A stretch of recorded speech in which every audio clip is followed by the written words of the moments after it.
ഇവിടെ അവതരിപ്പിക്കാനായിട്ട് പറഞ്ഞിട്ടുള്ള വിഷയം പുറംപോക്ക് ജീവിതങ്ങൾ എന്നുള്ളതാണ്. അധ്യക്ഷ ചില സൂക്ഷ്മ സൂചനകൾ അത് സംബന്ധിച്ച് നൽകുകയും ഉണ്ടായി. ഞാൻ ഈ പ്രഭാഷണം ആരംഭിക്കുന്നതിന് മുമ്പ് ഒരു ചെറിയ കാര്യം പറഞ്ഞുകൊണ്ട് തുടങ്ങാമെന്നാണ് വിചാരിക്കുന്നത്. 1972 ഡിസംബറിൽ ലോക്സഭയിൽ ഒരു സാധാരണക്കാരനായ കമ്മ്യൂണിസ്റ്റുകാരൻ പ്രസംഗിക്കുകയുണ്ടായി. അദ്ദേഹത്തിൻ്റെ പേര് നിങ്ങൾക്കെല്ലാവർക്കും ചിരപരിചിതമാണ്. AKG എന്നാണ് അദ്ദേഹം അറിയപ്പെടുന്നത്. AKG 1972 ഡിസംബറിൽ ചെയ്ത ലോക്സഭാ പ്രസംഗത്തിൽ ഇങ്ങനെ പറഞ്ഞു അദ്ദേഹം: മണ്ണിൽ പണിയെടുക്കുന്നവർക്ക് ഭൂമി നൽകണമെന്ന് ഞാൻ അഭിപ്രായപ്പെടുന്നു. അവരിലധികവും ഹരിജനങ്ങളും ആദിവാസികളുമാണ്. അവർക്കെല്ലാം ഭൂമി നൽകണം. ഇന്നത്തെ ഭൂപരിഷ്കരണം ജന്മിത്വ പരിഷ്കരണമാണ്. കാരണം അത് ഫ്യൂഡൽ ജന്മിയെ മുതലാളിത്ത ജന്മിയാക്കി മാറ്റുന്നു. ഭൂപരിഷ്കരണത്തിലൂടെ ചില മാറ്റങ്ങൾ വന്നിട്ടുണ്ടെങ്കിലും എന്താണ് സംഭവിച്ചത് എന്നാണ് AKG നിരീക്ഷിക്കുന്നത്. അദ്ദേഹം പറയുന്നത് ഇന്നത്തെ ഭൂപരിഷ്കരണം ജന്മിത്വ പരിഷ്കരണമാണ്. അതിലൂടെ സംഭവിച്ച മാറ്റം എന്താണ്? AKG പറയും അത് ഫ്യൂഡൽ ജന്മിയെ മുതലാളിത്ത ജന്മിയാക്കി മാറ്റി. EMS ഈ നിലനിന്ന വ്യവസ്ഥയെ വിശേഷിപ്പിച്ചത് ഫ്യൂഡൽ നാടുവാഴിത്വ ജന്മിത്വ വ്യവസ്ഥ എന്നാണ്. യഥാർത്ഥത്തിൽ EMS വിശേഷിപ്പിച്ച ഈ ഫ്യൂഡൽ നാടുവാഴിത്വ ജന്മിത്വ വ്യവസ്ഥയാണ് പുറംപോക്ക് ജീവിതങ്ങളെ സൃഷ്ടിച്ചിട്ടുള്ളത് എന്നുള്ളതാണ് ആമുഖമായി സൂചിപ്പിക്കാൻ ആഗ്രഹിക്കുന്നത്. എന്താണ് പുറംപോക്ക്? പുറംപോക്ക് നിങ്ങൾ കേട്ടിട്ടുണ്ടാവും ഇല്ലേ? എന്താണ് പുറംപോക്ക്? ആർക്കും ഉപയോഗമില്ലാത്തൊരു ഭൂമി, അല്ലെങ്കിൽ പുറന്തള്ളപ്പെട്ട് കിടക്കുന്ന ഭൂമി, അവർക്ക് അകത്തിടം കൊടുക്കുന്നില്ല. അവരെ ഏറ്റവും പുറമേയുള്ളൊരു ലോകത്തേക്ക് തെളിവിടുന്ന ഭൂമി, അതാണ് പുറംപോക്ക് ഭൂമി എന്ന് പറയുന്നത്. ഒരു ചെറിയ ഉദാഹരണത്തിലൂടെ എന്താണ് പുറംപോക്ക് ഭൂമി എന്ന് നമുക്ക് കാണാൻ കഴിയും. അർത്ഥശാസ്ത്രജ്ഞ കൗടില്യൻ പറയുന്നത് ചണ്ടാളന്മാർക്ക് താമസിക്കാനുള്ള ഇടം ഒരുക്കേണ്ടത് ശ്മശാനത്തിലായിരിക്കണം. ചണ്ടാള ശ്മശാനാന്തേ വാസഃ. ചണ്ടാളന്മാരെ താമസിപ്പിക്കേണ്ട എവിടെയാണ്? ശ്മശാനത്തിലായിരിക്കണം. അവർ വേറെങ്ങും പോകാൻ പാടില്ല. അവരുടെ വസ്ത്രവും അവരുടെ പാത്രവും ഈ ശവശരീരത്തിൽ അണിഞ്ഞതായിരിക്കണം. നമ്മൾ വിചാരിക്കുന്നത് കഴിഞ്ഞുപോയ ഭൂതകാലമല്ലേ, ഇതിനെന്താണ് ഇപ്പോൾ പ്രസക്തി എന്ന് നമ്മൾ ചിന്തിക്കുന്നുണ്ടാവാം. പക്ഷേ വാരാണസിയിലെയും കാശിയിലെയും ശ്മശാനഘട്ടങ്ങളിൽ നടക്കുന്ന ജാതി മേൽക്കോയ്മയെ സംബന്ധിച്ച് ഡോക്ടർ ജയപ്രകാശ് വിപുലമായൊരു പ്രബന്ധം എഴുതുകയുണ്ടായി. അതിൽ പറയുന്നത് വാരാണസിയിലും കാശിയിലെ ഈ ശ്മശാനത്തെ പറ്റി വളരെ പ്രസിദ്ധമാണല്ലോ. അവിടെ ഇപ്പോഴും ഒരു പ്രത്യേക ജാതിപ്പെട്ട ആളുകളാണ് ശ്മശാനത്തിൽ ശവസംസ്കാരവും മറ്റു കാര്യങ്ങളും എല്ലാം ചെയ്യുന്നത്. മറ്റ് മുന്നോക്കരെന്നും ഉയർന്നവരെന്നും സവർണരെന്നും പൊതുവെ ഇന്ത്യൻ ബ്രാഹ്മണ്യം സ്ഥാപിച്ചിടത്തുള്ള മനുഷ്യവിഭാഗങ്ങൾ അത്തരം പ്രവർത്തികൾ ചെയ്യുന്നില്ല എന്ന് മാത്രമല്ല, ഏറ്റവും അടിത്തട്ടിലുള്ള മനുഷ്യർ ഈ ശവസംസ്കാരത്തിന് നേതൃത്വം വഹിക്കുന്ന രീതിയിൽ അവരെ ഒതുക്കി നിർത്തുന്ന ഒരു വ്യവസ്ഥാക്രമം. പ്രഭാഷ് എഴുതുന്നത് ഇങ്ങനെയാണ്: ഈ രാവിലെ മുതൽ രാത്രി വരെ ശവം ദഹിപ്പിച്ചിട്ട് മതിയായ വിറക് പോലും ചിലപ്പോൾ ഇവർക്ക് ശവം സംസ്കരിക്കാൻ ലഭ്യമാകണമെന്നില്ല.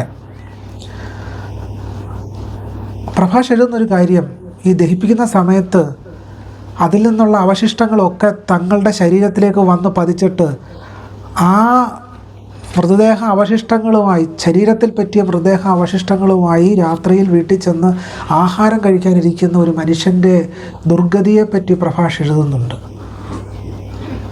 നമുക്കിന്ന് ലളിതമെന്ന് തോന്നാം. നമ്മൾ മഹാരാഷ്ട്രയിൽ പോയാൽ അറിയാം, മഹാരാഷ്ട്ര ഒരു വലിയ നാഗരികവൽക്കരിക്കപ്പെട്ടൊരു സമൂഹമാണെന്ന് പറയുമ്പോൾ പോലും മഹാരാഷ്ട്രയിൽ വലിയ ചേരി പ്രദേശങ്ങളുണ്ട്. ദാദറിലെ ചേരിയെപ്പറ്റി നമ്മൾ കേട്ടിട്ടുണ്ടാകും. മോഹൻലാൽ ഒരു സിനിമയിൽ പറഞ്ഞു, ഞാൻ ഒറ്റ ദിവസം കൊണ്ടൊരു ചേരി ഒഴിപ്പിച്ചിട്ടുണ്ട്. നമ്മൾ വളരെ രസകരമായിട്ടത് കേട്ടിരുന്നിട്ടുണ്ട്. പക്ഷേ ഒറ്റ ദിവസം കൊണ്ടൊരു ചേരി ഒഴിപ്പിക്കുമ്പോൾ സംഭവിക്കുന്ന പ്രശ്നം എന്താണ്? നമ്മൾ കർണാടകയിൽ കണ്ടത് അതാണ്. കർണാടകയിൽ ബുൾഡോസർ രാജ്യമുണ്ട്.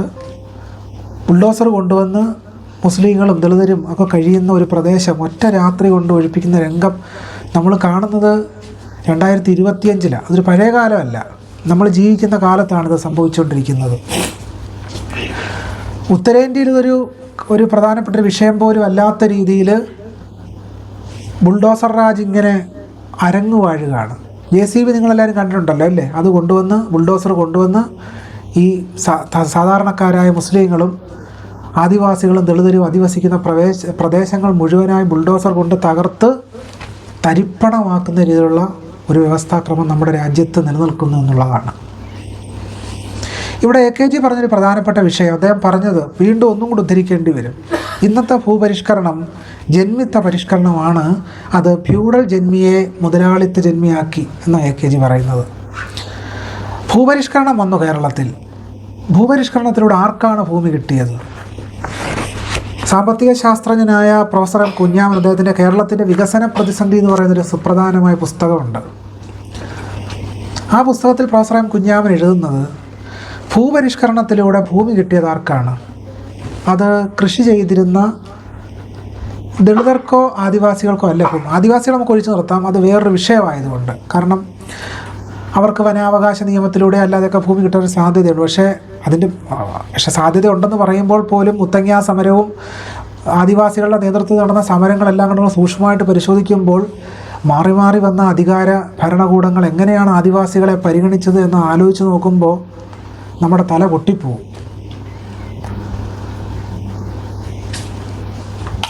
മുത്തങ്ങയിൽ നടന്ന സമരം, വെടിവെപ്പ്,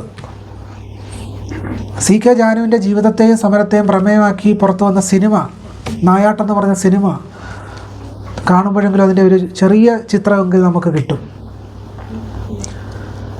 അന്ന് ഭരിച്ചിരുന്ന ഭരണകൂടം എങ്ങനെയാണ് CK ജാനുവിനോടും M. ഗീതാനന്ദനോടും പെരുമാറിയതെന്ന് നമുക്ക് ചരിത്രം പരിശോധിക്കുമ്പോൾ അറിയാൻ കഴിയും. ഒരുപാട് പഴയ കാലമൊന്നുമല്ല, ഭൂമിക്ക് വേണ്ടിയുള്ള സമരമായിരുന്നു. ആ സമരത്തിൽ ജാനുവിൻ്റെ തല തല്ലി പൊട്ടിച്ചു.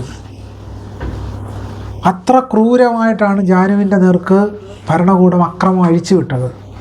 എത്ര കുട്ടികൾ മരിച്ചു. ഭൂമിക്ക് വേണ്ടിയുള്ള സമരമാണ്, കൃഷിഭൂമിക്ക് വേണ്ടിയുള്ള സമരമാണ്. സ്വസ്ഥമായി കഴിയാനുള്ള വനത്തിന് മുകളിലുള്ള അവകാശം സ്ഥാപിക്കുന്നതിന് വേണ്ടിയാണ് ആദിവാസികളുടെ നേതൃത്വത്തിൽ സമരം നടന്നത്. എങ്ങനെയാണ് അന്നത്തെ ഭരണകൂടം ആദിവാസികളെ നേരിട്ടത് എന്നുള്ളത് നമുക്ക് മനസ്സിലാകും. അത് AKG പറഞ്ഞ വിഷയമാണ്. ഭൂപരിഷ്കരണം എന്ന് പറയുന്നത് യഥാർത്ഥത്തിൽ സംഭവിച്ചത് ജന്മിത്വ പരിഷ്കരണം മാത്രമാണ്. അതിലൂടെ ഒരു ഫ്യൂഡൽ ജന്മിയെ മുതലാളിത്ത ജന്മിയാക്കി മാറ്റുന്ന പ്രക്രിയ മാത്രമാണ് നടന്നത് എന്ന AKGയുടെ നിരീക്ഷണം വളരെ ശരിയാണ് എന്ന് കേരള ചരിത്രം പരിശോധിക്കുമ്പോൾ നമുക്ക് ബോധ്യപ്പെടും. അപ്പോൾ ഇപ്പോഴും ആ സമരം അവസാനിച്ചിട്ടില്ല. ആ സമരം ഇപ്പോൾ ഈ പറയുന്ന നിലമ്പൂരിലുമൊക്കെ ആദിവാസികളുടെ സമരങ്ങൾ തുടർന്നുകൊണ്ടിരിക്കുക. കേരള മണ്ണിൽ അത് നിലനിൽക്കുകയാണ്. ഇതുകൂടാതെയാണ് ഭൂപരിഷ്കരണത്തിൻ്റെ ഒരു അനന്തരഫലം എന്ന നിലയ്ക്ക് ദളിതർ എവിടെ ഒതുക്കപ്പെട്ടു? ആയിരക്കണക്കായ ദളിത് കോളനികളുണ്ടായി സർക്കാരിൻ്റെ കണക്ക് പ്രകാരം. അതുപോലെ തന്നെ ഈ ദളിത് കോളനികളുമായി ബന്ധപ്പെട്ട് സൂക്ഷ്മമായ പഠനം നടത്തിയ സാമൂഹ്യ പണ്ഡിതന്മാർ പറയുന്നത് കേരളത്തിൽ 26,000-ലധികം ദളിത് കോളനികളുണ്ട് എന്നുള്ളതാണ്. ഈ ദളിത് കോളനികൾ എത്ര സെൻറ്റ് ഭൂമി കാണും? 5-3 സെൻറ്റ് ഭൂമിക്കകത്താണ് ഈ മനുഷ്യരെല്ലാവരും കഴിയുന്നത്. ഈ കോളനിക്കകത്ത് കഴിയുന്ന മനുഷ്യരുടെ ജാതി നിങ്ങൾ പരിശോധിക്കണം. അപ്പോൾ നമുക്ക് മനസ്സിലാകും എങ്ങനെയാണ് ഒരു ജനവിഭാഗത്തെ ഒരു ഭരണകൂടം പുറന്തള്ളുന്നത് എന്ന്. മറ്റ് ഉന്നതരെന്ന് കരുതപ്പെടുന്ന സാമൂഹ്യ വിഭാഗങ്ങൾക്ക് ഒരിക്കലും കോളനിയിൽ കഴിയേണ്ട ഒരു സാഹചര്യം ഉണ്ടാകുന്നില്ല. കോളനിയിൽ കഴിയുന്നൊരു ബ്രാഹ്മണനെ നമുക്ക് കാണാൻ കഴിയുമോ? കേരളത്തിൽ കോളനിക്കകത്ത് കഴിയുന്നൊരു ബ്രാഹ്മണനുണ്ടോ? ഏതെങ്കിലും ഒരു സവർണ്ണ ശരീരം കോളനിക്കകത്തു നിന്ന് രാവിലെ വരുന്നതായിട്ട് നമുക്ക് സങ്കല്പിക്കാൻ കഴിയില്ല. പക്ഷേ ട്രാഫിക് എന്ന് പറയുന്ന സിനിമ നിങ്ങളുടെ മനസ്സിലുണ്ടാവും. ആ സിനിമയിൽ ഒരു പ്രധാനപ്പെട്ട വിഷയം ഈ ആംബുലൻസ് കടന്നു പോകുന്ന വാഹനം കടന്നു പോകുന്ന ചില സ്ഥലങ്ങളെപ്പറ്റി ട്രാഫിക് എന്ന് പറയുന്ന സിനിമയിൽ പറയുന്നുണ്ട്.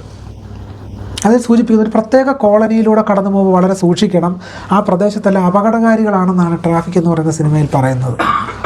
നമ്മൾ ആര്യൻ എന്ന് പറയുന്ന സിനിമയും കൂടെ വെച്ചതൊന്ന് തട്ടിച്ച് നോക്കണം. ആര്യൻ എന്ന് പറയുന്ന സിനിമയിൽ മോഹൻലാൽ കഴിയുന്ന വീട് അത്യാവശ്യം ഭൂമിയൊക്കെ ഉള്ളൊരു വീട്ടിലാണ് മോഹൻലാൽ കഴിയുന്നത് അല്ലേ? പക്ഷേ അമ്പലത്തിൽ നിന്ന് പടച്ചോറ് കൊണ്ടുവന്ന് കഴിയുക. ആ വസ്തുവിൽ എന്തെങ്കിലും ചെറിയ കൃഷി ചെയ്യാമായിരുന്നല്ലോ. കേരള സമൂഹം ആ സിനിമയോട് അങ്ങനൊരു ചോദ്യമേ ചോദിച്ചിട്ടില്ല. കുചേലവൃത്തം വഞ്ചിപ്പാട്ട് നിങ്ങളെല്ലാവരും കേട്ടിട്ടുണ്ടാവും. രാമപുരത്ത് വാര്യർ എഴുതിയ കൃതിയാണ്. കുചേലൻ എന്ന് പറയുന്ന ഒരു ബ്രാഹ്മണൻ, അദ്ദേഹം ഭയങ്കര ഭക്തിയായിരുന്നു കൃഷ്ണനോട്. ഭയങ്കര ദാരിദ്ര്യം അനുഭവിക്കുകയാണ് കുചേലൻ. കുചേലൻ ഒരു ദിവസം ഭാര്യയുടെ ഉപദേശപ്രകാരം കൃഷ്ണനെ കാണാൻ പോയി. ദാരിദ്ര്യം മാറുമല്ലോ അതിനുവേണ്ടി.